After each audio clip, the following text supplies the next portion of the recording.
ഡൽഹിയിൽ നിന്നും മണാലിയിലേക്കുള്ള ബസ് യാത്രയുടെ വിശേഷങ്ങളാണ്. നിങ്ങൾ ഇതുപോലൊരു ബസ് യാത്ര നടത്താൻ ആഗ്രഹിക്കുന്നുവെങ്കിൽ കൃത്യമായ എല്ലാ കാര്യങ്ങളും ഇതിൽ പങ്കുവയ്ക്കുന്നുണ്ട്. ബസ് യാത്രയിൽ നിങ്ങൾ എന്തൊക്കെയാണ് ശ്രദ്ധിക്കേണ്ടത് എന്നുള്ള കാര്യങ്ങളെക്കുറിച്ച് ആദ്യം നമുക്ക് നോക്കാം.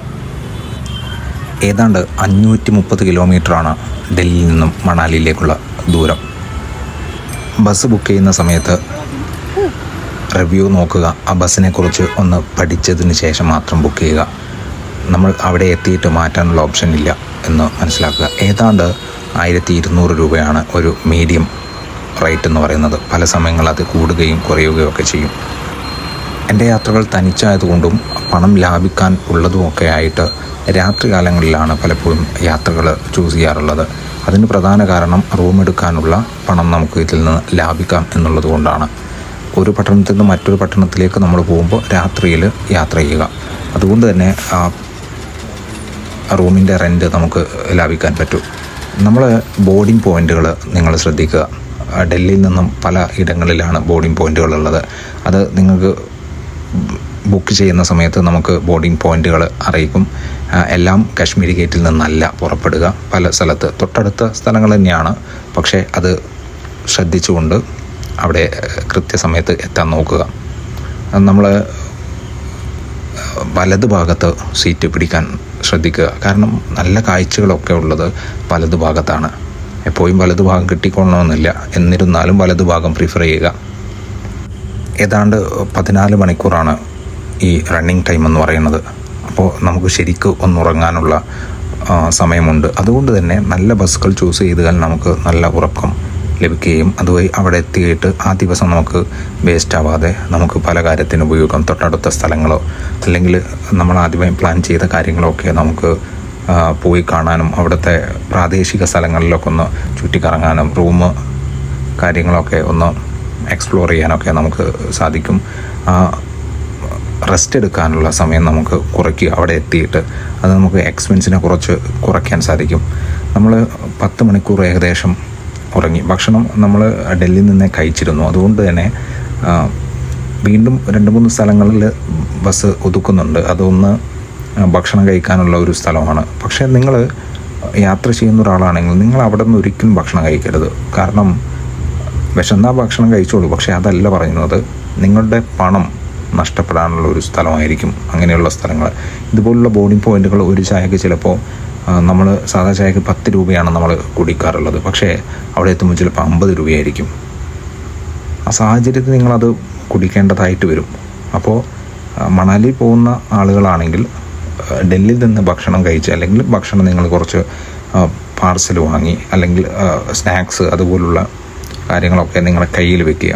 വിശന്ന് കഴിഞ്ഞാൽ നിങ്ങളുടെ കയ്യിൽ നിന്ന് എടുത്ത് കഴിക്കാവുന്ന രൂപമാണ് ഏറ്റവും നല്ലത്. അങ്ങനെ ഒരു ഉറക്കമൊക്കെ ഉറങ്ങി നമ്മൾ മണാലിയിലേക്ക് എത്തി. അതിമനോഹരമായ ലാൻഡ്സ്കേപ്പുകളാണ് നമ്മൾ കാണുന്നത്. ഈ വലത് ഭാഗത്ത് സീറ്റ് ലഭിച്ചത് കൊണ്ടാണ് ഇതുപോലുള്ള കാഴ്ചകൾ നമുക്ക് കിട്ടുന്നത്. ഇടത് ഭാഗത്തെല്ലാം മൗണ്ടൻസാണ്. പക്ഷെ അത് കൃത്യമായി ചെത്തിയെടുത്താണ് ഈ റോഡിൻ്റെ തായ്വാരത്താണ്, ഒരു മലയുടെ തായ്വാരത്താണ് നമ്മൾ ഈ കാണുന്ന റോഡ് ഉണ്ടാക്കിയിരിക്കുന്നത്. നിങ്ങൾ ശ്രദ്ധിച്ച മനസ്സിലാവും ഇവിടുത്തെ റോഡുകളിലൊക്കെ ബുദ്ധിമുട്ട്. പല റോഡുകളും ബിയാസ് നദിയിലേക്ക് ചരിഞ്ഞിരിക്കുന്നതാണ്. അതിൻ്റെ കോൺക്രീറ്റ് പില്ലേഴ്സ്, റോഡ് തന്നെ പലയിടങ്ങളിലും ഇതുപോലെയാണ്. പല നല്ല ഭംഗിയോടെ ഉണ്ടാക്കിയ റോഡ് പോലും ഇതുപോലെ പൊട്ടിപ്പൊളിഞ്ഞ് കിടക്കുന്നത് നമ്മൾ കാണാറുണ്ട്. അത് ഇവിടുത്തെ കാലാവസ്ഥ അതുപോലെയാണ്, ഇവിടുത്തെ ഭൂപ്രകൃതി അതുപോലെയാണ് എന്ന് പറയാനേ പറ്റൂ. ഇത് ഇവിടുത്തെ ഈ റൂട്ടിൽ മാത്രമല്ല, മണാലിയിലെ മിക്ക റോഡുകളിലും ഇതുപോലെയാണ്.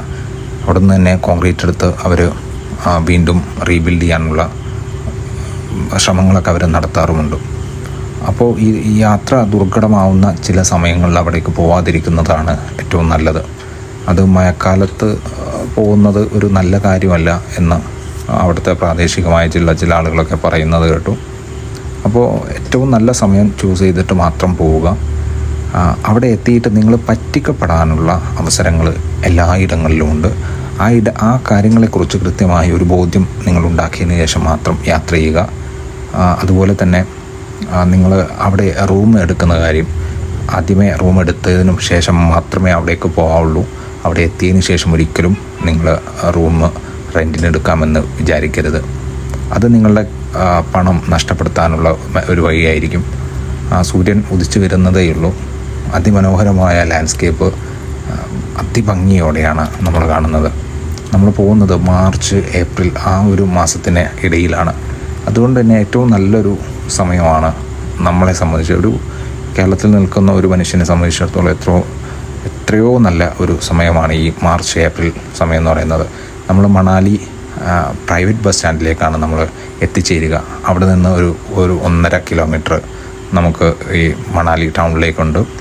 മാൾ റോഡ് എല്ലാം വരുന്ന ഒരു സ്ഥലം. നമ്മൾ ഓൾഡ് മണാലിയിലാണ് റൂം ബുക്ക് ചെയ്തിരിക്കുന്നത്. അത് ഇവിടെ നിന്ന് 2 കിലോമീറ്ററിലധികം ഉണ്ട്.